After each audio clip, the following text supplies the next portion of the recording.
What up, what up, what up, what up, ladies and gentlemen? Hit the like button. It's been a while.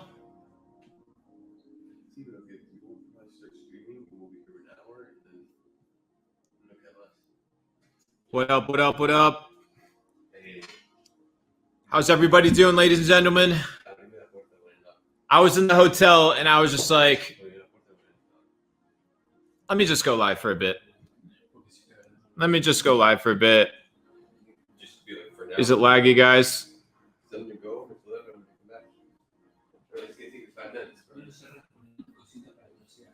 Is it laggy, guys? Is it laggy?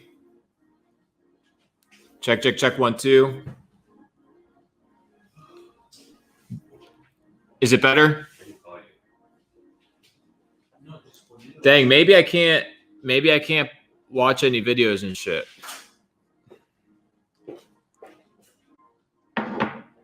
It's laggy as fuck, or is it good, guys? Come on, I need the answers. Audio's good. Check 1, 2. Come on, I need that technical, ladies and gentlemen. We're good. How's everybody doing? It's been a while.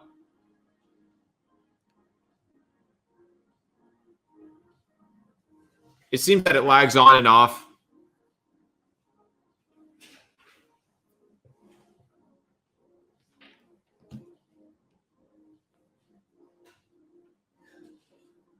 Do I have good Wi-Fi or is it pretty shitty?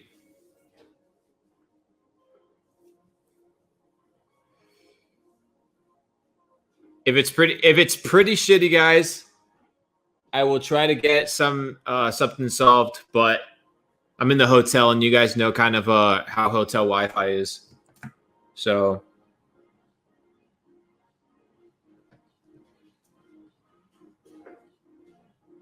I'm using a software called StreamYard.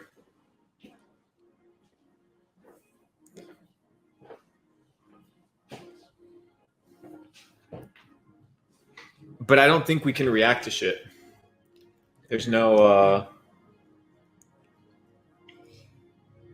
This is Josh. Josh and I have been doing e-com since 2017. We made our first $1 million in business together, and now we're just traveling. And you guys know that we have the mastermind in Europe. Is it laggy, guys? Shit.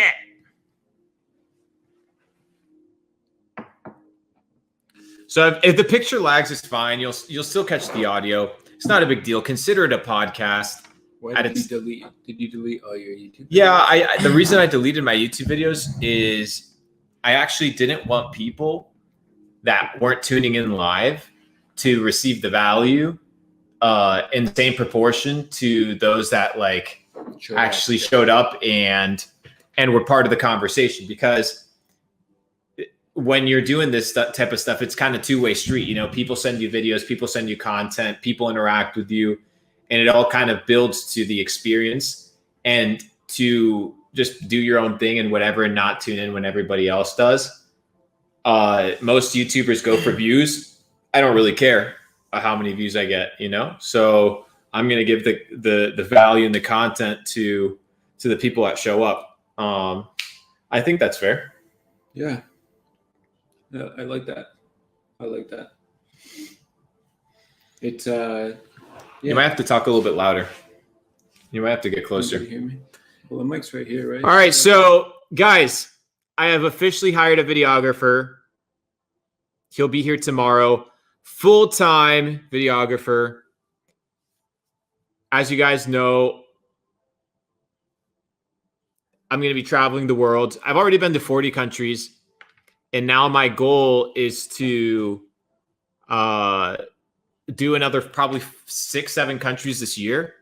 So right now we have several countries in the radar, but you guys will be seeing that.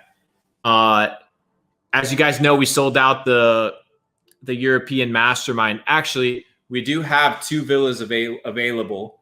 So four rooms. If anybody's interested, DM me. for the Capital Club EU Mastermind happening in Albania, September 14 to 19, which is next month. So if you guys want those spots, just let me know. But yeah, me and Josh have been doing ecom for a while, but we've also been investing in crypto, and we talk about a lot of topics, and him and I hadn't connected in a while. So let's kind of chop it up for a bit. What do you think about, right now we're in a situation where Bitcoin, the promise of Bitcoin is that Bitcoin is this idea of it's a hedge against inflation, right? Like that's the promise of Bitcoin. And that's the foundation of it, right? The dollar doesn't work. Bitcoin supersedes the dollar because it's deflationary or it's stable, right? You could say it's deflationary because money gets lost and whatever gets locked. So technically it is deflationary. Do we have to wait till every Bitcoin is mined for it to become valuable? Is Bitcoin just not really going to get to become what it was meant to be because it was supposed to be deflationary and never really was? What do you think is the current state of Bitcoin regarding the dollar? Because a lot of people talk about the dollar, the dollar is going to zero, but clearly the dollar is probably one of the strongest assets that you want to be in right now. So what are your thoughts? I mean, I think you might have to talk louder. Get closer. Yo, can you guys hear me? There you go. Is this, I don't have a mic here? No, I can't hear anything on the earphone. Yeah, because we're not playing anything. Oh. Are we gonna be able to play something? Maybe. If the thing is it lags. Yeah, I mean, like a year and a half ago, what was the narrative? Like dollars going to zero, dollars collapsing. Yeah, that was the narrative against inflation. Mm-hmm. But things changed really quickly in the last year and a half. I mean, go look at the chart of the US dollar paired to any other currency. Just look at the dollar strength index relative to other currencies on the Dixie, ticker DXY. It's made a parabolic move in the last year and a half. And some really good traders that I know were talking about the Dixie cratering, losing, 10-15%, but in fact it's gained like 20%. Yeah, I just tend to think normally whatever the main narrative is it's bullshit. It ends up normally being the complete opposite.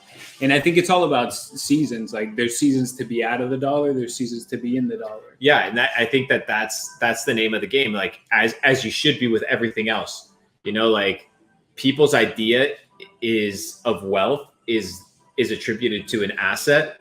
When we were talking about your true net worth isn't calculated by what you have, but by your ability to purchase things. Mm-hmm. Right? Like if everything out there is purchasable, it doesn't matter what you own. What matters is, can you get a loan on your house? Can you own a piece of land? Can you get a loan on that land? Because the land in of itself, unless you sell it, it's not valuable. Like you would have to sell it, which technically is a Ponzi, because in order for you to get your monies back, you have to sell it to the next guy and the next guy and the next guy. And Ray Dalio talks about this concept of the Ponzi. He calls it like the something regarding like the Ponzi is basically eternal.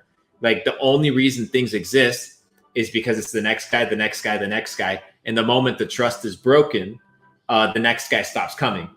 And then everything collapses. Think about like a hierarchy of power, whether it be like in an organization, in a civilization, in a community, a government. Do you feel like that's also a Ponzi scheme, literally like a pyramid scheme, where instead of money, it's just power being trickled down the pyramid?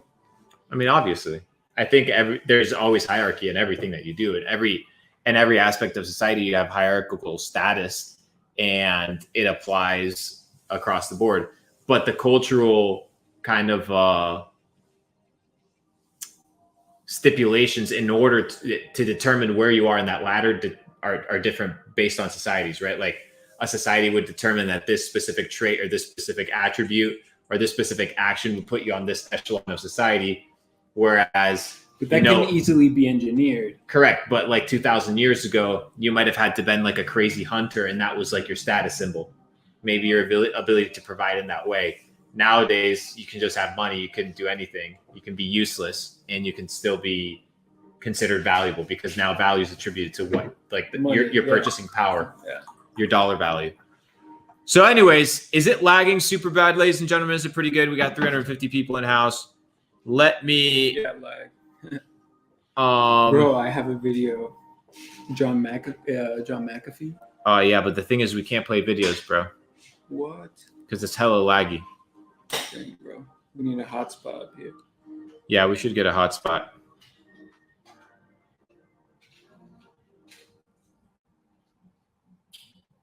Is it laggy, guys? As long as the audio is good, then we're good. So let's do this. Let's do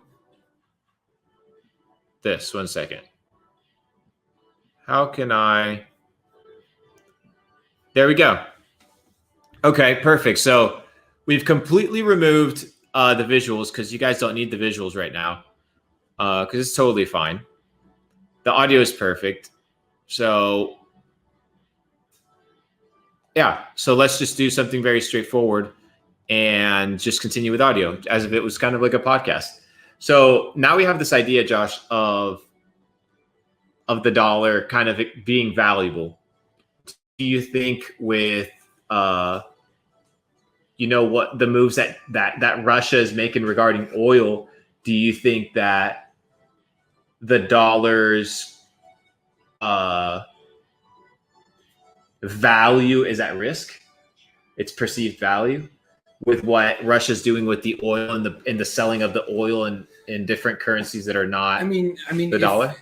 If you take it back to the 40s, the Bretton Woods system, after World War II, which the Bretton Woods meetings were basically the meetings in which all the Allied powers determined that the U.S. was going to be, or the U.S. dollar was going to be the reserve currency. And one of the main representatives for the U.S. during that time was a guy called Harry Dexter White that turned out later by the FBI, it was confirmed that he was a Russian asset. So if that is the case, a U.S. representative of that level, that status, that caliber, being involved in the U.S. becoming the global currency. And it's because the U.S. was the most powerful country in the world at the time. I think they had something like 80% of all the gold reserves in the world. Yeah, they were fucking crushing. They had the biggest military power in the world. And what happened? They were running the industrial era. They were running innovation. People migrating. They were like absolutely crazy. Yeah. Europe was devastated by the wars. China was devastated by famine. Yeah. Japan is a homogenous state. Yeah. People don't leave. Yeah. So here you have this melting pot of opportunity, but now the melting pot of opportunity, people have realized at the highest levels that you end up having a scenario where you could say that a scenario where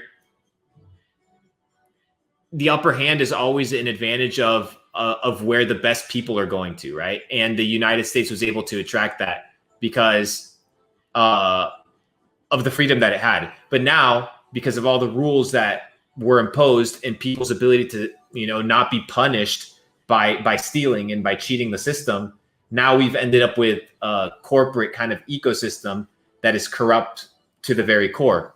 And I was asking you today in the car, I was like, what would happen if like a high-end politician actually went to prison for fraud? When was the last time you saw the highest echelon of society actually have any sort of like repercussion publicly?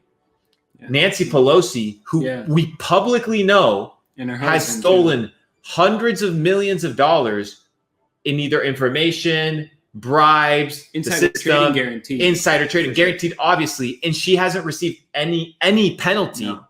And people then are out. 2021, exactly. JP Morgan gets caught manipulating the metals markets, and they get $1 billion fine. And that's it. Well, how much do they profit? Maybe 10, 20 times that? Yeah, I mean the ROI is massive. You know, you're already calculating your government fines for illegal activities into your P&L every single year. You're already calculating that. You're like, you know what? Like we're gonna exploit this country and this country and this country, and we'll receive some sort of global like economic sanctions or some sort of like fines. But you start realizing shit like HSBC. They were laundering knowingly all the money for the fucking Mexican cartel. Yeah, bro. For the fucking North Koreans. Yeah. And then you have banks like the Vatican Bank and then the Swiss banks who have secrecy acts. Yeah.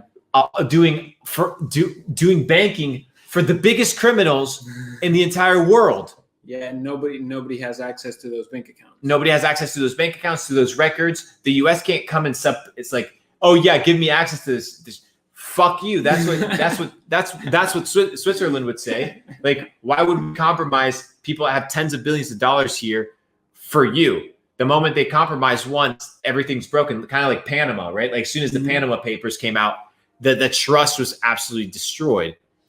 Guys, before we continue, we got 350 motherfuckers here. Hit the like button. The connection, bro? Yeah, it's really bad. Yeah.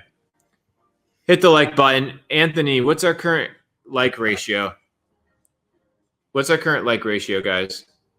Can somebody tell me in the chat what's how many likes we got?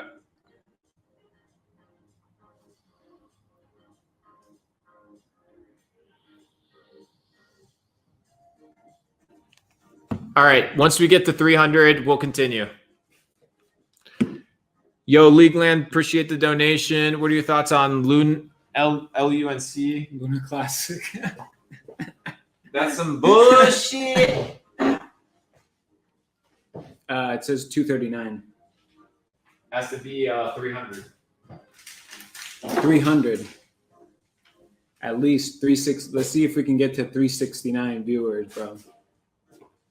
No, don't do that.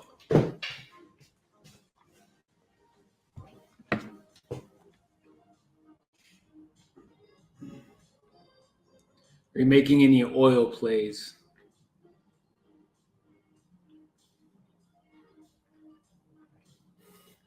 What if there's no oil crisis this winter and everybody longing oil gets crushed? All right. Once we get to 300, we'll run it.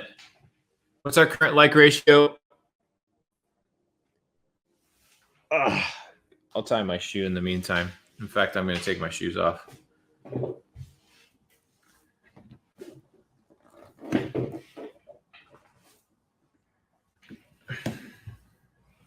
Bro, too bad. Do you think BTC will dump? Let me check the charts, guys, real quick. Let me look at Bitcoin. Currently, we have a short on Bitcoin open. I opened this Bitcoin short a while ago. I'll tell you guys my percentile on this trade.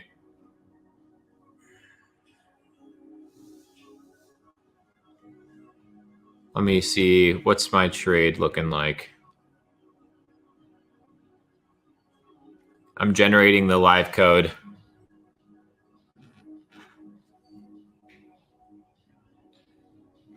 My screen's cracked, but 289%. Bitcoin is currently a short.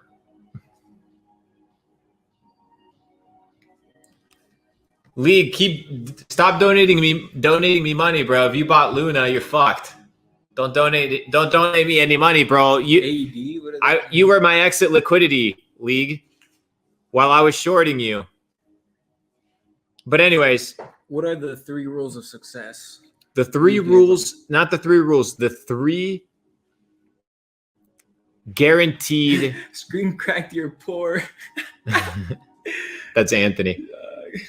The 3 skill sets necessary in order to be successful, which are your ability to sell, your ability to be resilient, your ability to bounce back, and then your ability to be proactive versus reactive. If you can master all 3 of those things, you can become successful because you plan ahead. Every time you fail, you get back up and you have the ability to sell that, which means you have the ability to get rich, right? Because money is just an exchange of value, right? So somebody has to initiate that transaction, and that's selling. So, and then I saw people tweeting that a couple days later, stealing my shit. But anyways, let me ask you, what are your thoughts on e-commerce?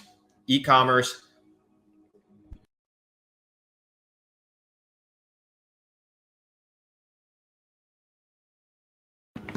What are your thoughts on e-commerce? I mean, e-commerce is like a loaded word. Like there's so much. Okay. What are your thoughts on e-commerce. Okay, perfect. Well, that's my question. What are your thoughts on e-commerce in 2022?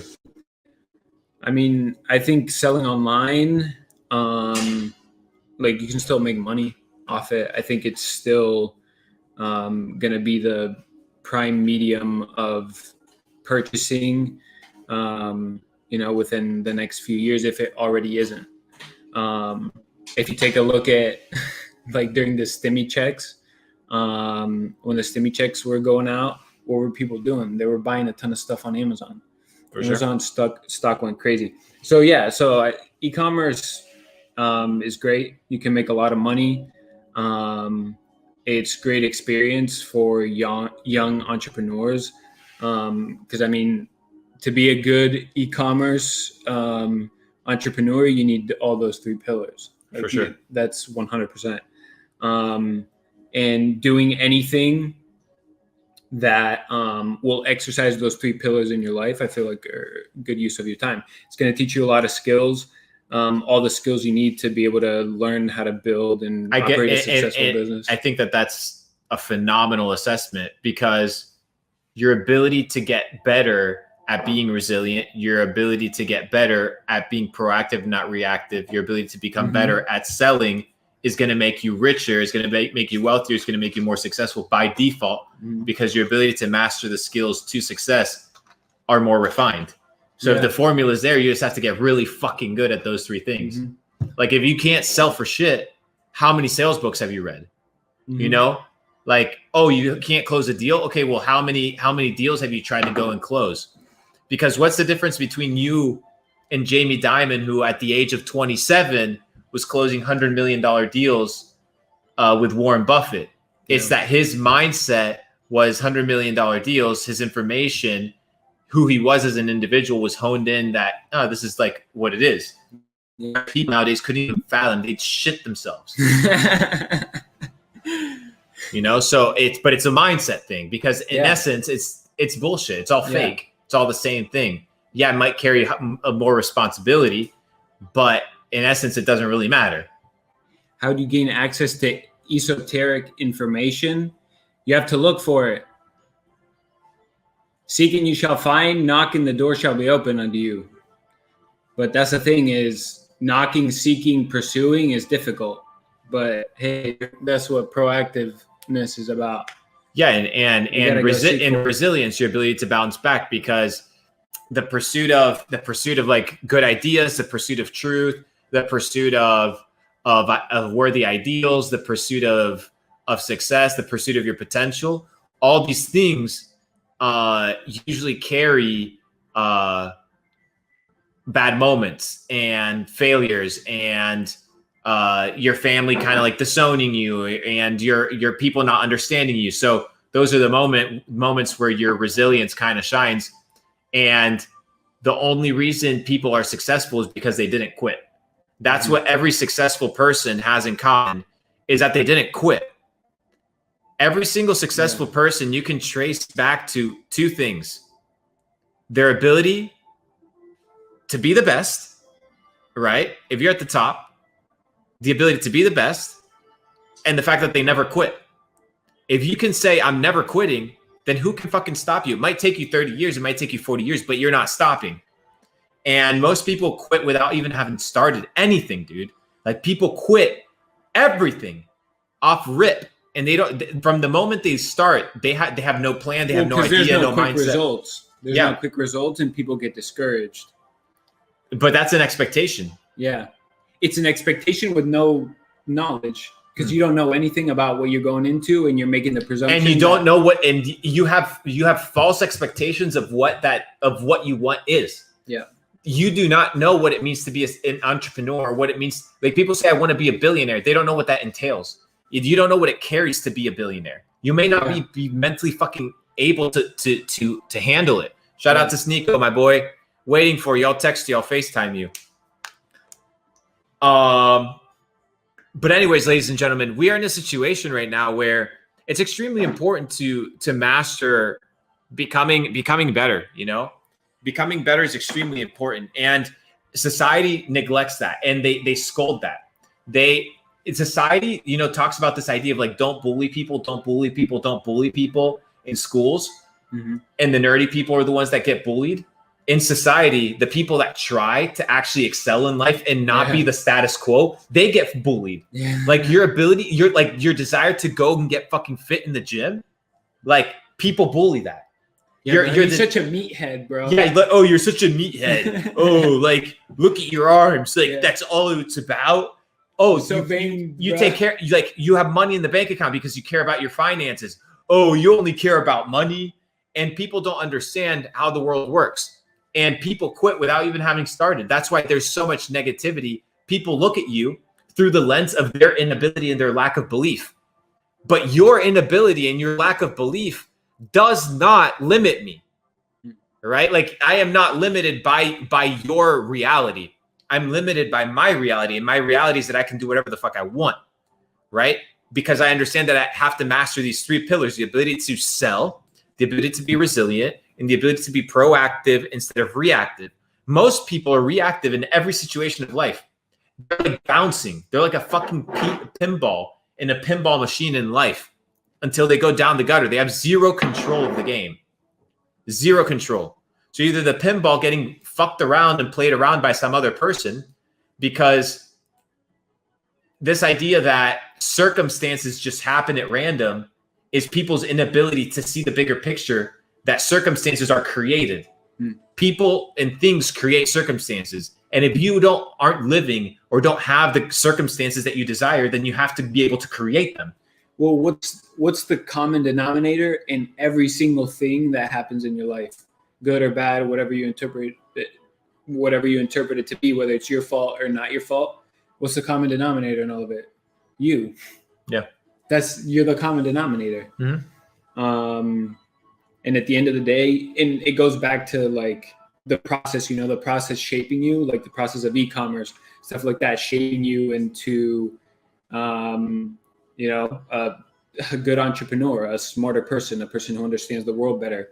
And it goes back way to the process of the alchemists. Because alchemy wasn't just about transforming metals or, you know, whatever the philosopher's stone, just to see alchemical reactions happen in a vial in front of you. But it was also about the alchemical process happening in the alchemist as he was doing these transformations, as he was learning the world. How different aspects of the world interact with each other, how to transform new things out of what's already present, that transformed the alchemist as well. So yeah, I think when you approach it that way, then like almost like quitting isn't an option. It's not an option, nor is retiring. No. Like there is no end to becoming the best you. Like, and that's what it's about. Becoming the best you, you're going to have more money. You're going to have a better body. You're going to have better relationships. You're going to have better mindset. You're going to have better levels of joy and happiness. Now, this doesn't mean that it's going to be easy, but I hear all the time being like, all these guys that are like the realistic dudes being like, well, not everybody can have this, or not everybody can do this. Sure, not everybody can, because nobody really even starts. Nobody even really tries. Therefore, nobody's going to. Because everybody thinks like you, right? So not everybody can, but why not me? That's what it should be. It's okay. It's not everybody, but why not me? And if everybody said, why not me? Then you would be in a situation where it's like, okay, perfect. I am not part of the status quo in the common man. I stand apart. I become a superior individual, an individual that excels in life, right? And that requires courage, because breaking outside of the mold requires sacrifice. It requires offending people. Plato has an allegory of the cave. Mm-hmm. Have you heard of the allegory of the cave? And he talks about this idea that imagine these individuals sitting in a cave, and behind them, over a wall, a stone wall, is a fire. And in front of a fire that's reflecting onto what they can see, and they're chained, is a wall that has shadows. Mm-hmm. And it's not reality. It's the interpretation, and not even the interpretation. It's the reflection of the act of somebody else that is your reality. It was a shadow of the theater. It was a shadow. So it wasn't even the actual. It wasn't even the real. It was so deep in the matrix. Yeah. And then one of them gets free. They go out. They see the real world. Because they're from young, right? They're born in the cave. Yeah, they're attached to the cave, so they're like literally stuck to the cave. That's all they're exposed to. That's all they know.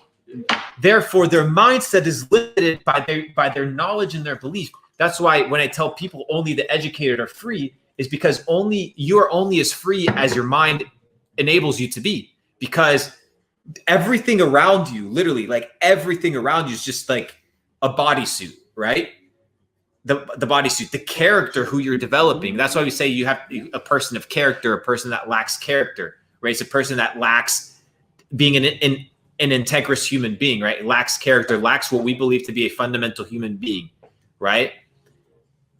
Fundamentally, you don't have any of this stuff. You're just your mindset, right? Like your mind. That's what you are. And you can talk about soul, and you can talk about all these things, but your consciousness is basically it. Gigamar instead of Belmar. Gigamar. We have Chad right here, Mr. Belmar. So we got so anyways, continue with the allegory of the cave. The prisoner ends up getting free, and he goes to the real world, and he sees the trees, and he sees the plants, and he sees the leaves, and he goes back, and he's like, well, I can't just keep this to myself. Like, this is insane. Let me go back and tell the other people that are imprisoned. And then he goes back and tells the other people that are in prison, and the people, they rebel and they kill him because they were crushing their reality. They were offending them that they were living in a lie. And people will believe the lie easier than believing that they are wrong.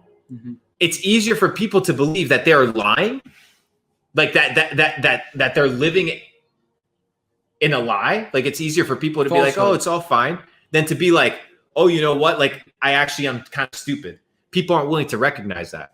And that's why people end up being in a situation where their belief system is what they ultimately believe to be the ultimate truth of the world. But bro, you don't know shit of shit. Like, you don't know anything of anything. And you're so capped by your worldview and your inability to perceive things beyond your mind that you don't fathom that other people might be able to unlock things about life and existence and actually become fucking successful that you don't have any fucking idea that exists. What's the best way for people to enhance their perception? Being widen their peripheral. Being around people that they want to become like. Because you begin to live life through the people that you're with. You begin to live doing things that they like to do, seeing things that they like to see, being kind of like drawn into their world, if you allow that. And your ability to move in and out of those things are going to give you exposure. So your ability to put yourself in situations, dude, if you wanted to be a fucking NBA coach, which you totally could be one day, what would you have to do? Go through the necessary steps and people and processes in order to get to that situation in that place. Right? But it all comes down to like where you place yourself and where you position yourself. And that's why I always tell people about success. Success, you don't chase success. You can't chase success. You have to position yourself when the opportunity comes, kind of like a tarantula. Just like you just hop on the prey, kind of like the spider. The spider teaches a crazy principle. Just like do what you said you were going to do and do it right. And then it does all that it can do. And then you just fucking wait. And then you just wait. But people are out here like fucking chasing the fucking spiders through the fucking thing and running around and horsing around while you could literally just chill because you know that your work will pay off because it has been proven to. Because why? It's the fucking formula. And the spiders have the formula in their fucking DNA and they just act on it. But your inability to act on it is because you're dumb as fuck. And that's why you have to level up. You have to be around people who are successful. You have to be around people who are doing what you want to do. I'm giving you guys so much fucking sauce. Hit the like button. It's like MF Doom says. He says, doesn't matter where you're from, but if you're scared, prepared, or mad dumb. Yeah. Bars. We got 470 people. How many likes do we have, guys? Stoics or rappers without music. They just spit hard. I think that's the bottom. Fucking use the bathroom. How many likes do we have, guys? Thanks. 393. All right, when we have 422, we'll do it. We'll continue at 422.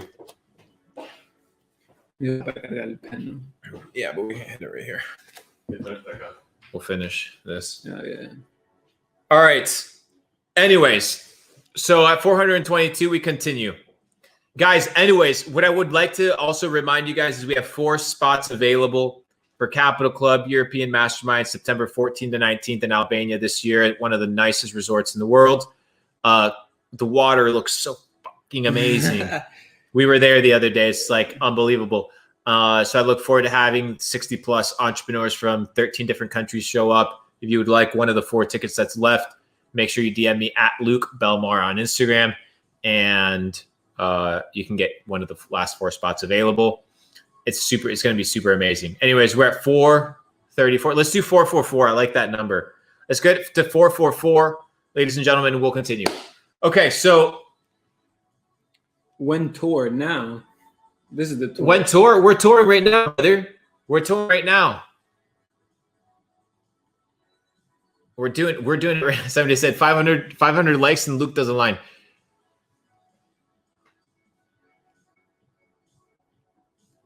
How would you sell $100 for a TikTok? How would you sell $100 for a TikTok video? Maybe sell a I'm guessing TikTok video are you for asking 100? are you asking how to be an influencer? 444, ladies and gentlemen. All right, perfect. We got it. All right, let's continue. Let's do an AMA. Let's do some questions, ladies and gentlemen. And we'll continue. Dubai? It is Dubai? what about Dubai? Is it laggy, guys, or did this get fixed? Are we fixed? Are we fixed with the lag, boys and girls? It is 11:43. How's the lag? How's the lag?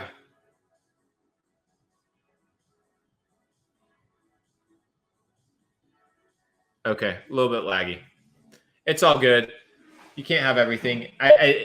At least you're here getting some sauce, getting some value, getting some high-level information. Audio's still good, though. Shall we talk a little bit about Woodrow Wilson? Sure. Tell me a little bit about what you know about Woodrow Wilson. Woodrow Wilson served 2 terms.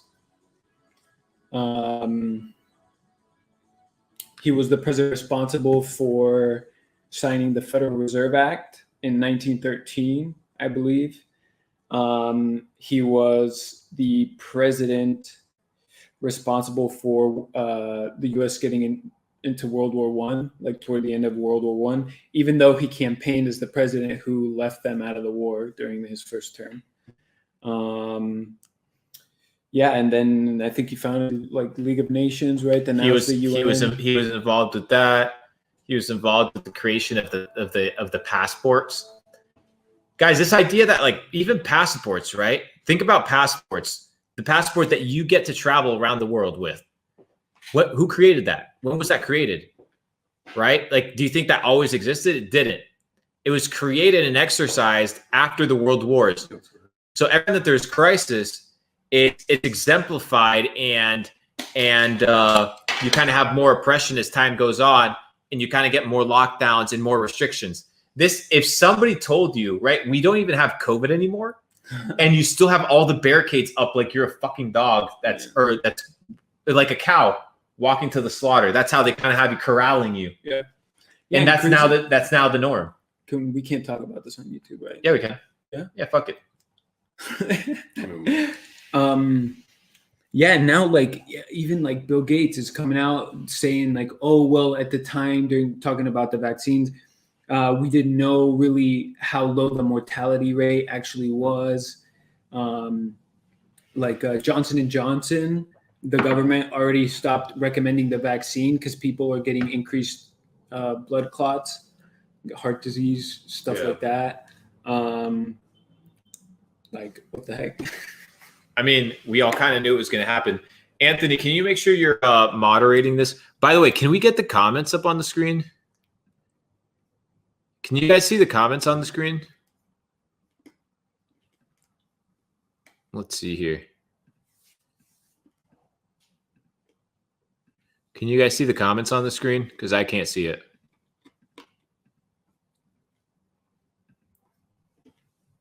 I mean, it's laggy anyway, so. Yeah, it's fine. You guys don't need it anyway. It's totally fine. Here, hang on. I don't know how to do this chat shit, guys. Anyways, here we have Giga Chad, Mr. Belmar on Instagram. And he's an absolute Chad. So you guys will be hearing more about him soon at Mr. Belmar on Instagram. We're not in Puerto Rico. We're traveling around the world. We're in Albania right now. Nate said, for entrepreneurs, Nate, better train lift in the morning or at nighttime? It depends. They can't hear you. The mic, yeah. Oh, Just talk louder. yeah, can you ask them to test if they You can have to hear me? talk louder. Here, you can do this real quick. You can talk to them about. What's the question again? He said for entrepreneurs, like what's the best? Work out in the morning or at night? Yeah. Well, because it depends. It depends on what. It depends on like when they work. Because some people are night owls and they stay up all So night. give both scenarios. If somebody's a night owl, what would you recommend? If somebody wakes up early, morning person, what would you recommend? But as a whole, you would probably recommend waking up early in the morning, right? Bro. Yeah, overall. Can you guys hear me? No, you can't hear anything, bro. It's not playing anything. Oh, okay. What was the question one more time? You were talking about no. Yeah, we were talking about most optimal time for working out. It depends because we know a lot of entrepreneurs that work in the morning and they just absolutely crush it. And then there's people that like are night owls and they're just more optimized to work out at night. Ideally, what I would say is I've worked out at night for a long time, and it's harder to sleep for me because I feel like I just still have a lot of energy going on. So it's kind of hard to go to sleep. So ideally in the morning, yeah, definitely optimal workout. First thing in the morning, fasted. Yeah, there's nothing like it. Yeah, I mean we've been working out in the mornings. Yeah, we've been getting up at 5. We've been waking up at 5, going to the gym at 6, working out for about 90 minutes. Shout out to our coach, who's an absolute fucking beast. And then we end up in a situation where by 8 a.m. we're already back home, and you look like Einstein, dude. I totally do. We actually don't even need this. So you end up being in a situation where by 8 a.m. you're already worked out. You already have your protein shake, and we've talked about this idea that the meal that you introduce to your body as the first meal of the day, it usually programs the enzymes to kind of focus on that specific protein or that specific food type or that specific food for the day. And that's kind of what it's going to give you cravings for. So it's really interesting to be in kind of a situation where health is so important to the entrepreneurial career. Yeah. You know, most people neglect it and they don't understand that you need better mental power. You need more strength. You need to be optimized. You need to be optimal because you're competing against absolute fucking savages, right? You are competing against individuals who are at the highest levels of society, and they're exercising, they're working out, they're telling you their foods, their diets, their regimen, and their kind of like ability to kind of work and stuff. What are you looking for? What you looking for, bro? Looking for my wallet, but don't worry about it. So anyways, what's your story, Mr. Belmar? People want to know. Okay. Make it brief. I'll make it brief. Speak Okay. up. So, we lived in several countries. Can you be interesting? I mean, yeah, I can do my best.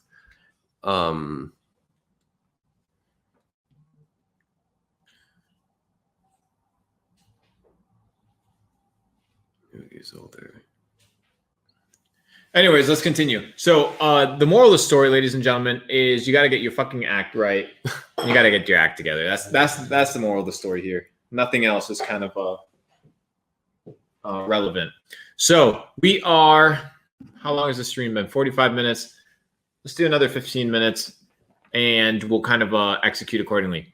What do you think? So you know what's interesting, and we were thinking about it because we started boxing and stuff like that. And we've been going to the gym, and we do conditioning, and we're kind of in the ring and stuff like that. Jake Paul's a fucking animal. I agree. Jake Paul's an absolute savage because what it takes to train at these levels that this kid's training at consistently every single day. Now I understand, right? You have coaches, you have money, you don't need to work. Like you worry about different things. But he's still a fucking savage, bro, because to get in the ring, to actually fight somebody like Tyron Woodley, bro, doesn't even matter. Yeah. Tyron Woodley is like a killer, dude. So the reason I mentioned that is because health is super important to your entrepreneurial career, and your ability to monetize your health is just another asset, right? If you're fat and gross and smelly, your ability to captivate and capture people's attention and stand apart is a lot less than if you were massively good looking and you were healthy and you were fit and you were cheerful, right? So you should be utilizing your health as an asset to your success because it is key and it's an optimal part of that kind of developmental process. Do you agree? I agree 100%. 100%.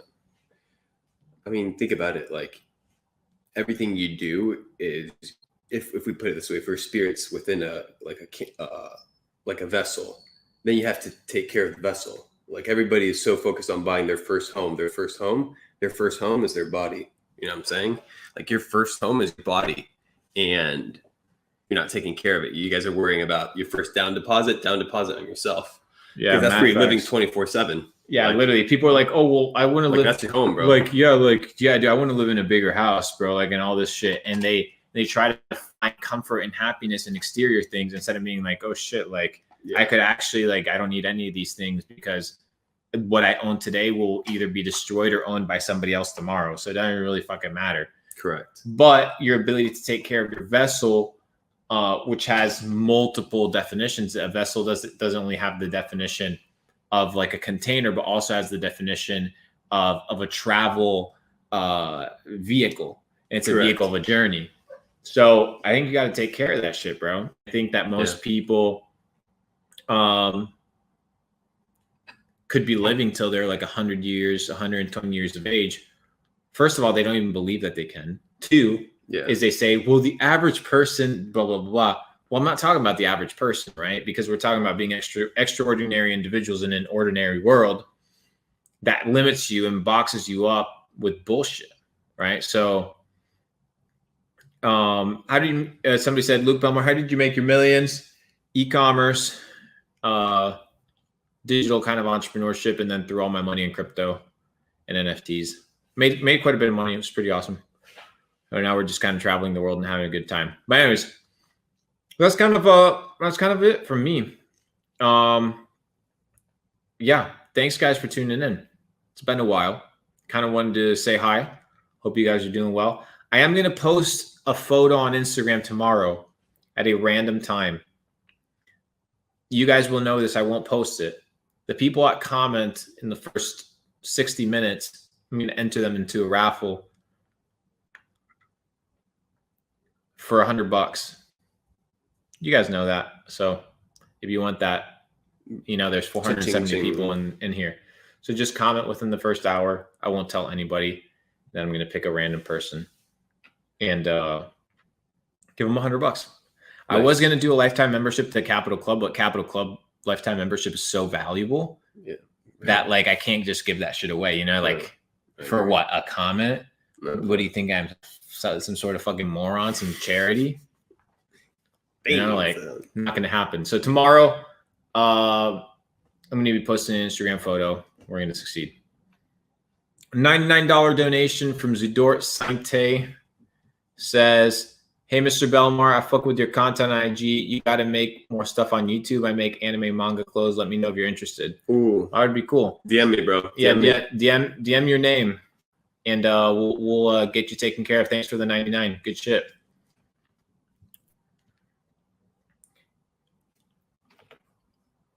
Okay, perfect. Yeah, appreciate you guys.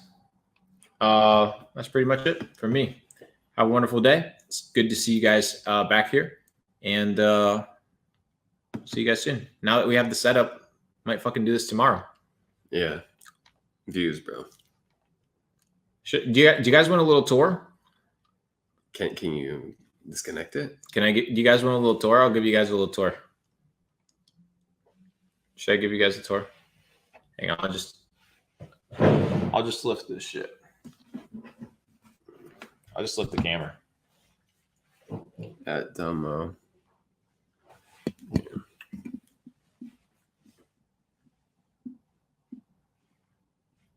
How the fuck does that work? There you go. That's your tour. A quick glimpse.